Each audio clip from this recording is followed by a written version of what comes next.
Pemirsa, apa kabar? Saya Lili Suryati akan membawakan Warta Berita PTS tanggal 25 Oktober. Kecelakaan beruntun yang melibatkan 16 unit mobil terjadi di terowongan Siau Jalur Utara Jalan Provinsial nomor 9 Koridor Suha kemarin sore mengakibatkan seorang meninggal, 11 luka-luka. Saat polisi tiba, terlihat puluhan mobil saling bertabrakan dan seorang pengendara sepeda motor berat terguling di bawah mobil. Momen tabrakan terekam oleh kamera. Mobil berlaju cepat menabrak mobil depan hingga hancur. Ada orang yang terjebak dalam mobil, pengendara sepeda motor berat terguling di bawah mobil. Kecelakaan terjadi di jalur utara terowongan Sinau kilometer 118. Pengemudi truk pasir mengaku melihat kemacetan di depan, namun tidak sempat mengerem. Pengemudi lainnya yang berada di lokasi mengemukakan saat itu ada mobil ambulansnya perlu didahulukan. Alur mobil menyamping kedua arah untuk memberi jalan. Seketika terdengar suara tabrakan dari belakang menyebabkan seorang pria tewas dan 11 lainnya luka-luka. Akibat dampak typhoon sebelumnya, harga sayur mayur terus melonjak. Harga eceran sayur kubis di kota Taipei sekitar 120–160 dolar per cin. Berarti sebuah kubis harganya setidaknya 200 dolar. Diprediksi harga sayur akan stabil kembali secara bertahap mulai bulan depan. Saat ke pasar, Anda akan menemukan berbagai macam sayuran di depan toko sayur. Berbeda dengan dulu yang hanya membeli dan langsung pergi, kini banyak orang yang menanyakan harga sebelum membeli. 很贵啊！以前最便宜的时候一颗到几十块，现在100-200块啊。那现在还买不起啦。你只要是高山的那个尖尖那种，就是200多这样。他们很厉害了，你看，我刚才买2个玉米就170，要吓人。 Merasa sayuran menjadi lebih mahal, banyak orang yang membeli lebih sedikit atau tidak membelinya sama sekali. Hal ini karena harga eceran kol di pasar kota Taipei adalah sekitar 120 hingga 160 dolar per cin, yang setara dengan sebuah kol biasa yang harganya setidaknya 200 dolar Taiwan. Bahkan pedagang sayur pun mengeluhkan kenaikan harga. Harga pakcoy dan kol serta sayuran berdaun lainnya masih tinggi. Pemilik toko makanan ringan khawatir kenaikan harga akan membuat pelanggan takut, sehingga mereka tidak berani menaikkan harga. 成本各方面就比较贵一点，像菜的部分，但是我们还是要买啊，没办法。 Menurut data TAPMC, harga beli grosir sayuran tanggal 24 untuk tomat dan okra adalah 120 dolar per kilogram, untuk paprika 150 dolar per kilogram, untuk cabai 140 dolar per kilogram, untuk bawang hijau menembus 200 dolar per kilogram. Dengan peningkatan produksi sayur-sayuran mulai bulan depan dan absennya typhoon, fluktuasi harga sayur akan menjadi lebih stabil secara bertahap dan dompet belanja rumah tangga diharapkan tidak akan menipis lagi. Modus penipuan terus berkembang. Untuk mencegah masyarakat ditipu melalui pesan teks palsu atas nama instansi pemerintah, Kementerian Urusan Digital meluncurkan platform pesan kode singkat khusus. Kedepannya, pemerintah akan menggunakan nomor sumber 111 untuk menyalurkan pesan singkat, agar masyarakat bisa mengidentifikasi dengan jelas. Presiden Tsai Ing-wen secara pribadi mendemonstrasikan cara penggunanya di hari pertama. Periksa pesan di ponsel dan Anda akan melihat pesan teks yang dikirim oleh Presiden Tsai Ing-wen. Nomor sumber 111 adalah platform pesan kode singkat terbaru yang diluncurkan oleh Kementerian Urusan Digital.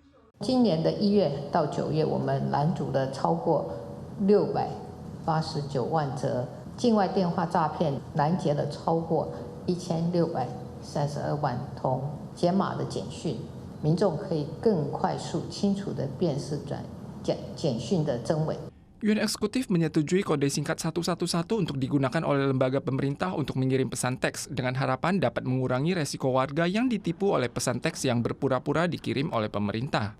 假冒公务机关的这些号码，因为这些号码是10码、09什么的号码，就不会再被误认成公务机关。 Platform pesan kode singkat ini diluncurkan per tanggal 24. Pemerintah mengirimkan file ke platform melalui API, kemudian mengirimkannya ke berbagai operator telekomunikasi untuk didistribusikan ke publik. Dalam tahap uji coba, 6 lembaga termasuk Moda, MOL, MOJ ikut berpartisipasi dan lebih dari 20 lembaga pemerintah, Pemkab dan Pemkot juga bersedia mengadopsinya. Kesenjangan kaya miskin di Taiwan mencapai titik tertinggi dalam 10 tahun.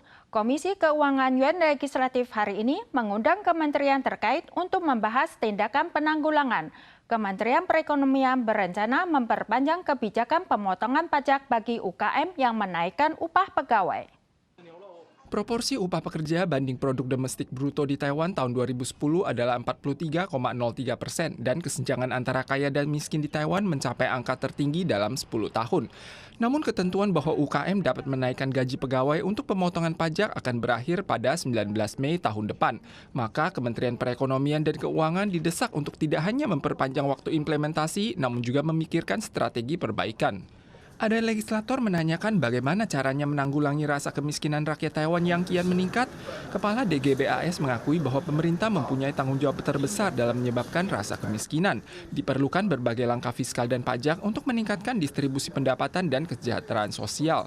薪资调整追不上物价上涨的水准，会不会在未来变成一个常态？会不会？所以我们就要改善我们的一个重分配的政社会福利措施。 Pertemuan Menteri Keuangan APEC akan diadakan bulan November. Yuan Eksekutif telah menyetujui Menteri Keuangan untuk memimpin delegasi. Chuang menyampaikan ia akan berusaha semaksimal mungkin untuk mendapatkan kesempatan berinteraksi dengan Menteri Keuangan Amerika. Walau detail pembicaraan mungkin tidak banyak, ia berharap perjanjian pajak antara Taiwan dan Amerika dapat dicapai sebelum Juni tahun depan. Konferensi Ekonomi Dunia menilai Islandia sebagai negara dengan tingkat kesetaraan gender tertinggi dunia selama 14 tahun berturut-turut.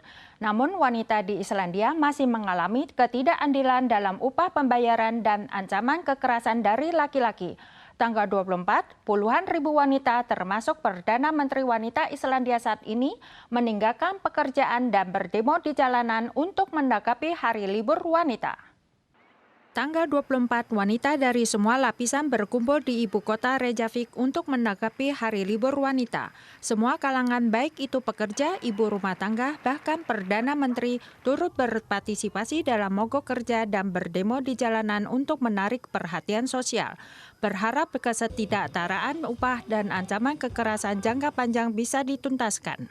Já, ég lagði niður formlegur störf og maður sé svo sem alltaf á vaktinni, eðlilega, en ég gerir það til að sýna samstöðu og það alveg magnað að sjá samstöðuna hér. Menurut statistik resmi Islandia, jeda upah antara pria dan wanita tahun 2021 adalah 10,2%. Kali ini yang ikut serta dalam mogok kerja sekitar puluhan ribu orang. Ini berdampak pada operasi instansi pemerintah, sekolah, dan sistem medis. Tidak sedikit pengusaha menutup toko ikut mengungkapkan solidaritas mereka. Para pemirsa sekalian, sekian Warta Berita dari PTS. Kita soal lagi di lain kesempatan. Sampai jumpa.